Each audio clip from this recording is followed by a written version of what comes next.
Welcome back to బామ్మగారి ముచ్చట్లు. ఉప్మా చేసుకుందామండి. ఈరోజు టిఫిన్ ఉప్మా. ఉల్లిపాయ పచ్చిమిరపకాయ అన్నీ కోసి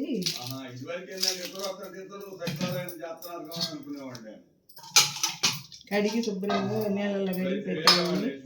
ఇవి కోసుకొని ఉప్మా చేసుకుందామండి.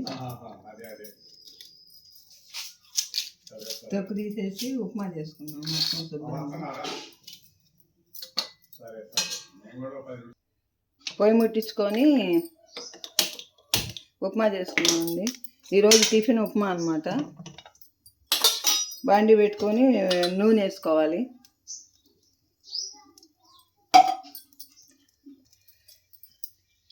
నూనె కాగిందండి. పచ్చెనగపప్పు వేసుకుందాం. పచ్చెనగపప్పు, ఆవాలు, జీలకర్ర. పచ్చెనగపప్పు కూడా వేయండి. కరివేపాకు వేసుకుందాం. ఇప్పుడు పచ్చెనగపప్పు కూడా బాగానే వేగినాయి.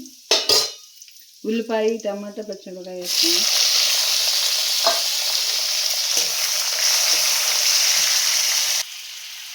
ఉల్లిపాయ టమాటా వేసుకుందండి. కొంచెం వేగనిచ్చి ఎసరు వేసుకోవాలి. ఎసరు పోసుకుందామండి. ఇప్పుడు ఉల్లిపాయ పచ్చిమిరపకాయ వేగింది. బాగా పలచగా చేయమంటాడు కదా అయినా, అందుకని కొంచెం సాల్ట్ వేసుకుందాం. మరీ ఎక్కువైతే ఎక్కువ వద్దండి, అందుకని సరిపోను కొద్దిగా. ఎసరు కాగిందండి. రవ్వ వేసుకొని తిప్పేసుకున్నాం పలచగా. మనం